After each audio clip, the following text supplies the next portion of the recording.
Come with me to a magical place where being labeled the pork queen is a compliment, where being nice is just a way of life, and where all leaders of the free world must pass through. Welcome to Iowa. Whether you're a current Iowan, an Iowa expat, or an Iowan at heart, this show is for you. This is the Iowa Podcast. Real Iowans, real talk, no drama. I'm Justin Brady, and of course it is the Iowa Podcast, which means we have to cover the Iowa Caucuses. And to do that, I really can't think of anyone better than Chair of the Iowa GOP, Jeff Kaufmann. Thanks for coming in the studio, Jeff. Pleasure to be here. It's kind of a busy month for you, isn't it? I feel like I'm on the first manned space trip to Mars, and I'm sitting on the cone section of the rocket. It's exciting but daunting. So January 15th, caucuses are right around the corner. I think the number one thing that has been in the news from the Democrats and the Republicans alike is election integrity. And of course, this isn't an election. This is a caucus. It's very, very different. We're not going to get into the whole difference. People can Google that kind of stuff. But in 2020, you remember this, Dems kind of struggled. Technologically speaking, it was a bit of embarrassing. Their chair ended up resigning. Rita Hart, of course, took over. But 2012, the Iowa GOP announced Mitt Romney. And of course, it was actually Rick Santorum. So it's a big responsibility you have. Of course, Iowa caucuses is the holdout. They're still in Iowa. What's the plan? How do we make sure that there are no complainers later, that people aren't questioning the integrity of Iowa caucuses? Sure. And I mean, it's even more pressure on the Republicans this year since the Democrats lost their first in the nation. Yep, it's and true. So, I mean, I feel the spotlight is even that much brighter. But no kidding. This is one of the most transparent processes we have. In 2012, and I'm not downplaying the mistake that was made, but it was basically the chair called the election too soon. So it wasn't a problem with the actual process. The process in and of itself is, it's something really to be excited about. And any of your listeners that's interested in voter integrity will love the Iowa caucuses. We count the votes in our precincts, and we have 1,657 precincts. The votes are counted in the room where they are cast. The votes are recorded in the room where they are cast, and they are called in, or the app is used to send to us so we can share it with media and all over the world in the room where the votes are cast. And each candidate can have a representative watch the voting. And so if you're sitting in the Iowa caucus 1 week from tonight and you vote right away for the presidential preference, and then you're doing party business, which is also part of the caucuses, you can actually see on our website that we're reporting out to the rest of the world, you can see the results of what was just called in front of you. So I would say and let me add another layer to all of that.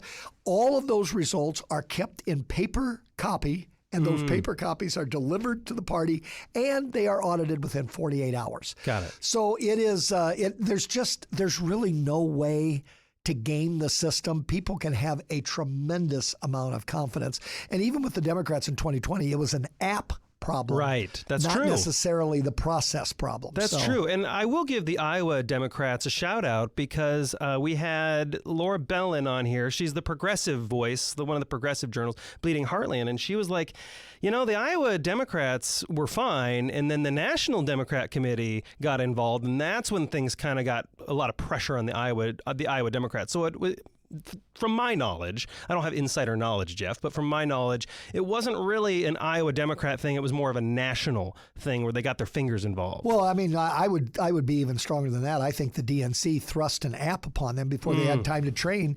And to be real honest with you, now seeing what the DNC did to them, and I'm not a conspiracy kind of guy. I think Oswald acted alone. But honestly, I really think they were set up in some ways. Yeah, interesting. I know that your comms guy, Kush, is in here, and he's thinking, don't say the word conspiracy. Comms people always love it when the word conspiracy comes out to play. So, no, I appreciate that. It's almost like the solution isn't getting newer technology or cybersecurity technology, or a few that are monitoring the process. The solution for the Iowa GOP is let's get as many eyeballs as possible focused on each race. That way, if something's fishy, all it takes is a few people to say, hey, we saw something suspicious at this one precinct. This is BS. And then the whole system is raised into question. Yeah, and we have ways in our war room. We are going to have people that can answer the phones, talk to them directly, monitoring the app. I mean, we have built in so much repetition and so many checks, and we feel very, very satisfied with where we're at right now. We've got over 200 face-to-face trainings out there in all 99 counties. We're very quickly approaching a situation where I don't know that we could do much more in order to prepare. Provided there's not some super tight neck and neck race, provided that doesn't happen, will we be looking at an announcement that evening after caucuses, maybe morning at the very latest? Sure. Yeah. And really the announcement is anticlimactic because I see nothing that the rest of the world doesn't see.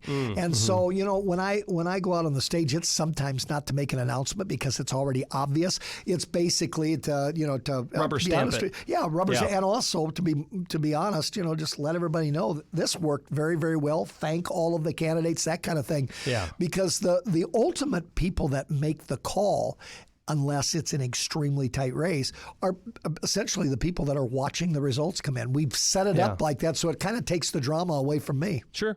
That's interesting. So Freedom Caucus has been a very loud voice, and we're almost seeing, I don't want to call it division, just two different parties of thought. We kind of see the MAGA party of thought. We kind of see the Freedom Caucus party of thought. And maybe in some ways we see like the tried and true just GOP party thought. You may disagree with the way I'm framing that, which is fine, but does this actually pose, obviously it's no joke to say Trump's leading right now, right. But does the Freedom Caucus, they're backing DeSantis, I believe, does this actually pose a challenge to Trump, do you think, or are you not really seeing the ground game there? I'll be honest, I think the various divisions and the various areas of our party, and you could also throw in the Christian evangelical wing, the liberty wing, et cetera. Wow. I mean, I really, at this point, the specter of another 4 years of Joe Biden is so much a part of us. I mean, it's the 700-pound gorilla in the room, and that nobody, well, a lot of people are talking about, but it's what's driving people to the polls. I really think the divisions that you see right now and the dividing up in terms of who you're going to caucus for, I think it's a matter of this night on January 15th, I'm going to vote for DeSantis, but I will accept Nikki Haley. We have very, very few, and some of that's just off the cuff. I've got a year of my life in this candidate. They can't really comprehend supporting anyone else. I hear very, very few, never Trump, never DeSantis, never Haley, that I truly believe are going to be like that in the general election. So I feel pretty comfortable. It's bruising. It always is. If Trump is the president again, the Freedom Caucus is going to need him. He's going to need them. Yeah, that's if true. Governor DeSantis is the nominee, he's going to need MAGA in a lot of these states. So the process of a general election is going to take care of itself in terms of what these candidates need and what our voters want, which ultimately, even more important than who the Republican president is, the fact that it is a Republican president. Yeah, and we're Iowans, so we see this every year, which is, I'll never vote for that person in a million years. I would rather be tossed to the bottom of the Mariana Trench. And then as soon as that person wins, they're like, they're not so bad. Like the party, it does seem, the Democrats do this too, but the Republican Party, at the end of the day, you're saying no matter who wins or loses, even if we have a surprise turnaround, the GOP, the Iowa GOP at least, will remain unified. Yes. And remember in 2016, we had a lot of people immediately after that were saying, absolutely not Trump. Remember it was the Never Trumpers. Absolutely. Well, remember Ted Cruz stood up at the RNC and did the ultimate, in my opinion, of political stupidity and gave a speech against the nominee. Now and look what happened. They kissed and made up. Yeah. So ultimately, what binds us together will win. But for some people, it takes a little bit longer to get there. Yeah, 100%. Do you think the national GOP? Because, I mean, the Freedom Caucus, they ousted Kevin McCarthy. They're the ones who were responsible for him not getting there. And I don't know how many votes it was, 20 or something like that, to get Kevin McCarthy in. Then they kicked him right out. Do they pose a national thing? Do they try to peel off the national GOP and say, hey, Iowa GOP, that's fine that you're all unified. That's adorable. We're not with you. Do we see that kind of dispute, or do you think that also goes away? I don't think so, because remember that, some of the legendary Freedom Caucus folks, Jim Jordan is, he was a part of that from the very beginning, and he endorsed Trump. I just heard Congressman Roy, who is crisscrossing the state for Ron DeSantis, but essentially when he was asked, okay, what happens, he had good things to say about the president, and I hear a lot of MAGA folks talk to me and say, Trump's our guy, but Ron DeSantis' record. I mean, we're highlighting the distinctions right now. That's what you do in a political campaign. I just don't see that. They're going to need each other. Yeah, I agree. And remember, with the ouster of Kevin McCarthy, that was a few people. I even questioned, to be honest with you, with some of those folks, if it was more about them than it was principle. Interesting. And it was very, very... You're not the only one to say that either. No, I mean, it was because here's why I say that. If your principles are to advance conservative legislation, the vehicle for doing that is not in front of the world and in front of the Democrats, giving them 2 weeks to make fun of us, which, if I'd have been a Democrat, I'd done the same thing. I just don't... I think the timing might have revealed some motivations beyond just principle. And the system for electing the speaker, that one person and then you can join up with the Democrats and 9 people can oust speaker, that was not a Republican pushback. That was a pushback of a few Republicans that decided they were going to vote for the Democrats that day for their own ends. So, and I just don't. I don't think as So there's a chance the Freedom Caucus is kind of in it for themselves, and maybe they're losing any traction. I wouldn't say the Freedom Caucus. No, I have a great deal of respect. I'm talking about a couple people right at the top. Got it. Thank you for that clarification. Yeah, no. The Freedom Caucus. Look, the Freedom Caucus says I know some of those individuals that were in that Freedom Caucus, and I got to tell you, I think there you are looking at principled people, and the majority of that Freedom Caucus, they will when they realize they've done everything they could possibly do, but they can advance by 3 steps instead of 5. The vast majority of that Freedom Caucus will do that because they are operating on principles. I'm talking about a very, very, very few people at the top. At this point, is it kind of assumed that there's a Trump victory? Because the percentages, at this point, according to 538, all the runners up, DeSantis, Haley, everybody else combined, still are at 44%. Polling numbers change very quickly, as you know. This is Iowa. But is it considered a complete shock if DeSantis or Haley beat Trump, or is it anybody wins kind of a game? Well, given the fact of where the polls have been the last, actually, since we've started polling the Iowa caucus, yes, it would be a shock. But there's a difference between shock and possibility. Right. Is it in the realm of possibility?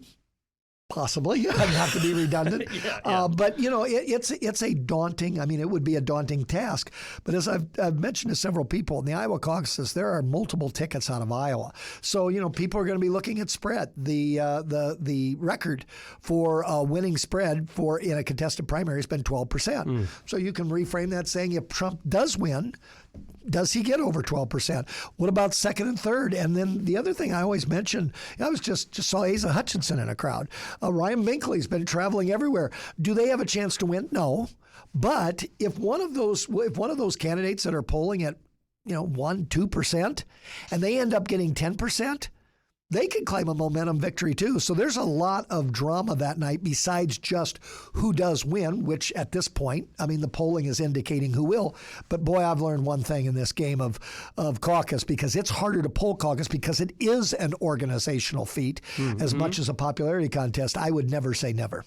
So conservatives often are talking this Freedom Caucus book, which is conservative values, don't overspend, but not necessarily in the White House, because Trump outspent Obama, I think, or at least it was close. I'm blanking on the numbers a little bit. Of course, Biden is also going to outspend.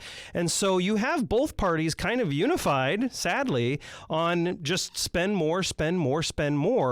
is it time, and I don't even know if the GOP, I don't know if the Democrats care, but is it time for at least the GOP, who claims to be conservative on the money situation, the budget situation, is it about time for the GOP to unify and say, we've got to stop the crazy spending? But they say that, but the White House, the Republicans didn't necessarily do that. So are we going to see a GOP that says, no, the spending has got to end? Yeah, I mean, I think that therein lies the value of a year-long caucus process, because all of these individuals, whether their candidate wins or not, is able to whisper in the ears of who we hope, or at least I hope, to be the next commander-in-chief. And if there's one thing that we're hearing, it is about the spending. And so, yes, this is an opportunity to have those voices heard. I would say this much about the spending, and that is when you have a Senate where it takes 60 votes to pass anything, which means it's not a matter of just who's in control. Does the governing party have 60 votes? We haven't had that since the first 2 years of Obama. So if you want to do something, and this is the age-old, this is a tough problem. This is almost like something that Aristotle would take on. And that is, I mean, do you hold on principle and say, I absolutely will not vote for this budget because it puts us in debt? Or do you say, we do not have 60 Republicans in the Senate, therefore we cannot push a budget or a balanced budget. Do you take what you can get? That's the real dilemma that you have. And, you know, if I would say the ultimate test of the Republican Party, the ultimate test would be if we had control of the House, 60 votes in the Senate, and a Republican president. Then I would hope that every single Republican, the Freedom Caucus would be leading the way. In fact, I see that as the inherent value of the Freedom Caucus, holding us to fiscal responsibility. That's when we should be held accountable to the maximum degree. And that's clearly stated. So what you're saying is, if the Republicans get their wish, if they get the executive, legislative branch, if they get Congress, and they still are passing these crazy big budgets, then you, Jeff Kaufmann, are saying, hey guys, you know, that's a penalty. And 60, it would have to be, and I'm not trying to parse words or no, that's fine. But if 60 votes in the Senate, yeah, absolutely, there would be no excuse not to bring the deficit spending under control. There really wouldn't be. And I think you'd see the Freedom Caucus there not compromising. Yeah. So Gallup has numbers, I think this was maybe mid-November, on Americans' views are actually starting to change on Ukraine. So I believe it's 41% now. And these numbers, obviously a lot happens in a month and a half, but 41% think we're actually helping too much. And so despite that, now we have this apparent agreement on avoiding the debt ceiling. And of course, over half of our budget is now military spending. So does the GOP think we're spending too much on military? Maybe not enough on military? Do we support Ukraine? Do we not support you? That's a tough issue. How are you seeing candidates tackle that, and what messages seem to be resonating? Sure. And then, you know, we have a whole host of issues where reasonable Republicans following the Republican platform can disagree. Ukraine is a perfect example of that. Military spending is a perfect example of that.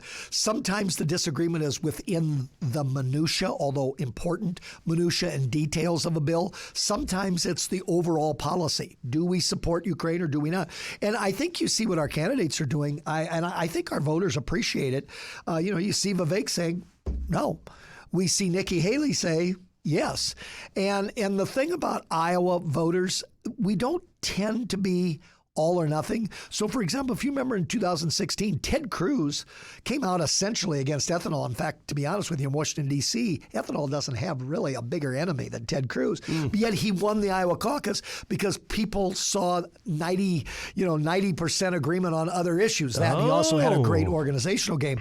So I think it's a smart strategy for Nikki Haley to come out and say, I am in favor of this, or Vivek to say, I am not, knowing that probably your Iowa success or lack of success isn't going to be characterized by just one issue position. That's why I'm so proud of our Iowa voters. That's why I think we do caucus as well, because normally we're not all or nothing, and our voters are not demanding 100% agreement. Interesting. Yeah. No, that's interesting. It seems like, correct me if I'm wrong, but Vivek has a tendency to really dig in deeply to the nuance. And he committed to this show 4 times and has yet to show up. So maybe we get him in here one day. The timeline's kind of tight, but I am curious if, you have Governor DeSantis, you have Nikki Haley, you have President Trump, who are all very focused on their messaging. Obviously, they have different styles, which we're not going to go into. But Vivek really, really digs, whether you agree with him or not, he really digs into nuance. He really tackles tough questions, and he has that discussion with people. But it's not really helping from a polling standpoint. Maybe he kind of did this shock and awe in that first debate and got his polling numbers up. But it seems like the more in the discussion he gets, the more he wades into nuance and has that logical discussion with people, or at least attempts to, the worse his polling numbers go. So do voters just want you to be super simple with your issues and stick to a thing? Or do they want you to actually have a discussion and get into the nuance? Because the polling numbers suggest the Vivek strategy doesn't work. Sure. I mean, there's a lot to unpack there. It's a lot, yeah. First of all, with Vivek, I mean, he's in his 30s. This is his first foray into politics. Good point. Yeah. I mean, he has got literally 6 to 8 election cycles where he could legitimately, in terms of viability, and heck, if we go the Joe Biden route, he's got a lot more years than that. So he's laying the one thing, and I'm not saying Vivek's not playing to win. Right. But, I mean, if the polling is even remotely accurate, that's not going to happen in Iowa. So what is Vivek doing? I think he is taking advantage, and that's why I think he's still here. His organization is still strong. He knows that he is whispering in the ear, and he's getting his points across. Yeah. I'm guessing this is long ball for him. So I'm guessing that he's probably thinking at some point, 28, 32, et cetera. In answer to your specific question about, do people want specifics? I think it depends on the venue. I think if you try to pack too much into a commercial, nobody listens to the commercial. Sure, yeah. I do think that when I've seen him in his events, and I've sat down with him twice now and interviewed him, to some degree of specificity. And of course, I chose the questions that I thought were that were on people's minds. Always pick the border and economics, et cetera. And people tend to like that. You can tell a crowd is actually listening. Sometimes I think you have to nuance when you give detail and when you don't. And and I think commercials and 20-second spots and a meet and greet where you only got 20 minutes and that's it. I think probably there you hit on your general principles. He's got the 10 truth elements. And in terms of when you decide to dig deep, I think he's exploring an issue.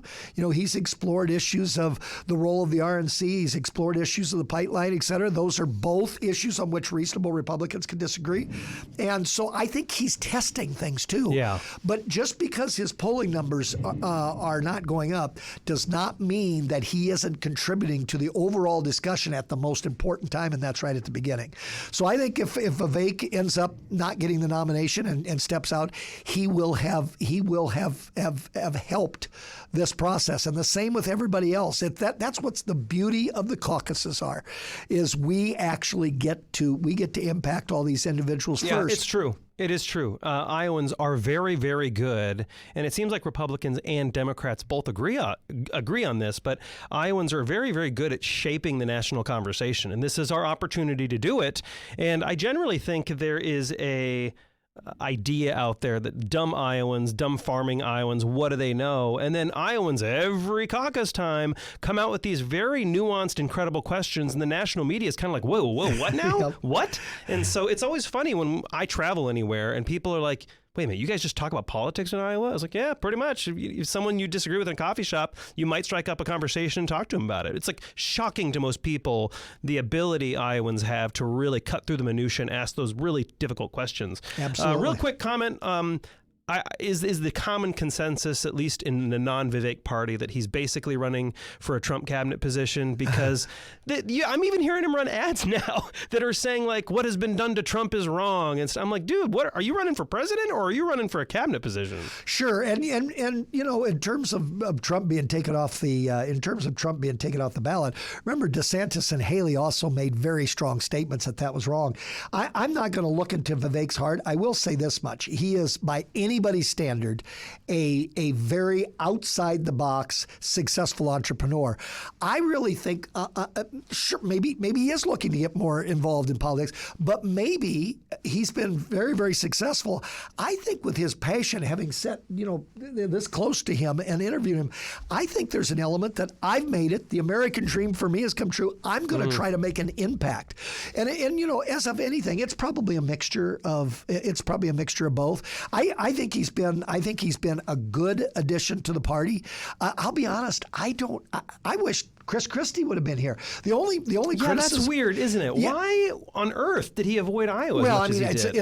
It's so weird. Every candidate that's done that, and I'll be honest, he's the only candidate that I have had anything negative to say, not because of what he stands for, but because he blew off Iowa clearly and almost arrogantly. I kind of resent that, to be honest. A lot of people do, and it's showing he needs to drop out. There's absolutely no path for him. Just looking at the data only, I have no personal opinions against Chris Christie, against or for, but it's kind of, it is interesting. I don't know if there's any record of any person who's avoided the Iowa caucuses and won, or at least placed in the top 3. I think you're right. I don't know if that's happened. Right. It's a big mistake. So I know one of your passions is keeping Iowa first. Of course, this goes back to last cycle. The Dems are now gone. This year, we're probably not going to see that impact as much because it's, they're keeping Joe Biden on the ticket, apparently. At least that's what they've indicated. But what's the plan now? Because this kind of signals that, maybe the national GOP party is kind of thinking, maybe Iowa's run its course. So what is involved from your perspective on at least keeping Iowa caucuses alive? Yeah, I hear nothing but positive from the RNC. I don't think we have an issue there. If we have a Republican president elected, I don't think we have an issue. So I feel good with where we're at in terms of my backyard. I talked to Ronna McDaniel every other day, either by text or chief of staff. She's very pleased with what we're doing out here. The RNC, we're going to have a group of multiple RNC officials here this weekend. We're going to actually take them to caucuses. So my head's in 2028 as much as 2024. So I feel good about all of that. The Democrats will have a shot of getting back in. They needed to push back. The Iowa Democrats, if the RNC or President Trump, if he'd have been president, did to me what Biden and the DNC did to the Iowa Democrats, I'm not trying to be sensational. I say this, I'd have been after them like a rabid dog. It seems to me that the Iowa Democrats should have fought harder, and they need to understand, this isn't necessarily a criticism of their motives. They cannot have a mail-in caucus because that makes it a primary and that makes us an infraction of New Hampshire. So what comes with us being first in the nation, we got to give up something. And what that is the mail-in. If you don't like it, then okay, I guess I'll have to respect that.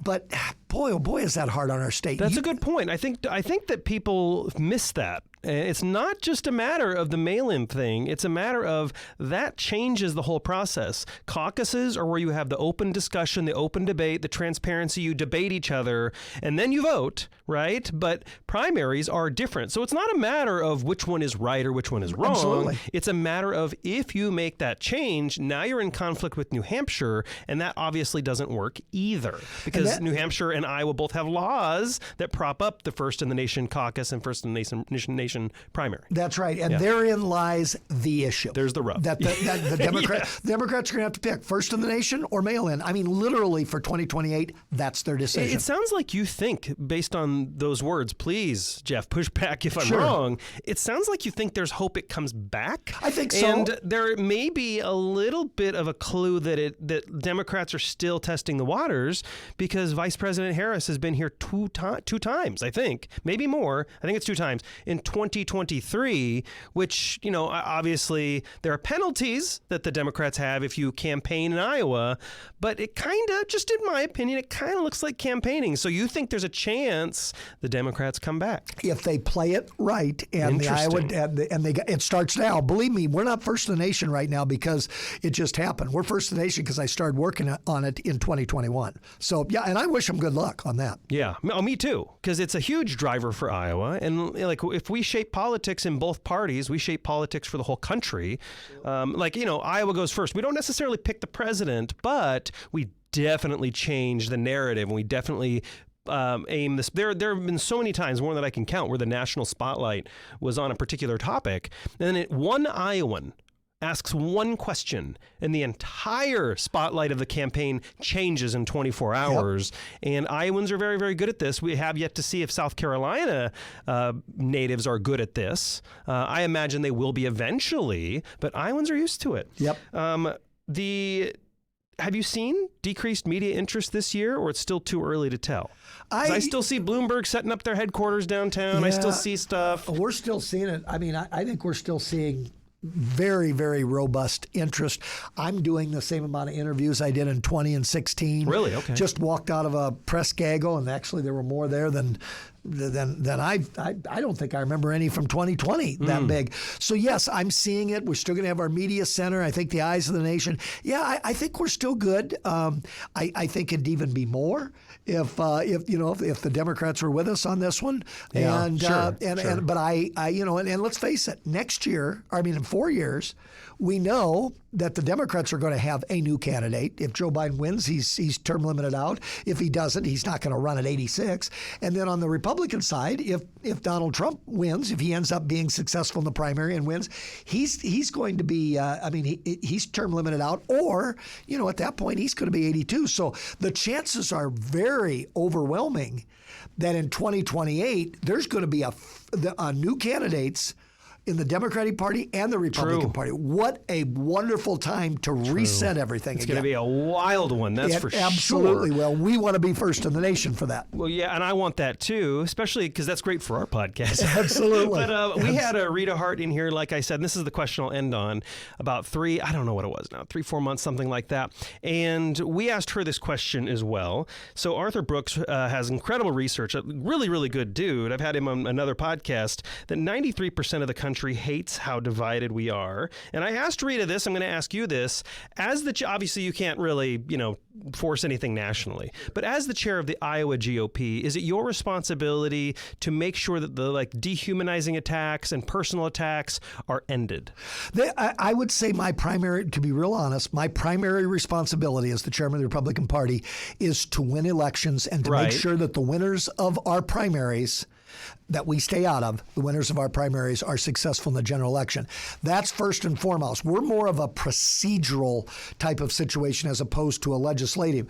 I would say this, though. There is less division, especially if you look, I'm looking over here at your beautiful view you have of the Capitol. View of the Capitol. It's kind of nice. And even though there are significant divisions there, and I realize I'm talking about state, but I think it's a microcosm, which is in Washington, D.C., still, over 90% of all votes in that Capitol are bipartisan in one way or the other.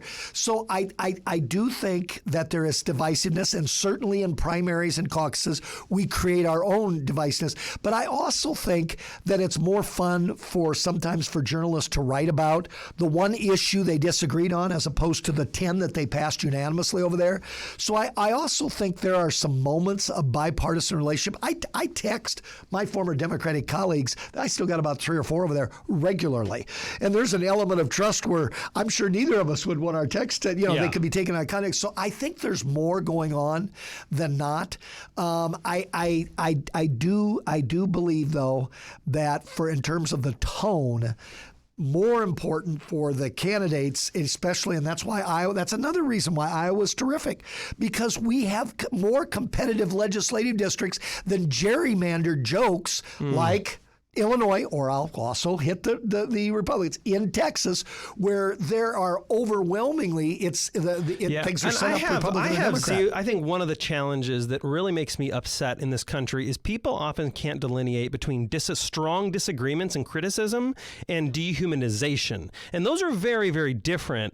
And so I agree. I understand the clarification, right? Your number one thing is to win elections. Totally get it. But do you condemn any, and I'm not talking about anything specific, I really don't have anything up my sleeve, but do you condemn any efforts to dehumanize opposition from the Iowa GOP? Well, just this morning I made the ending of my speech was I reminded everyone of the Republican Party and where the Republican Party came from. And we were a third party that was the only party that was bold enough to stand up against slavery, where there should not be any middle ground or any compromise.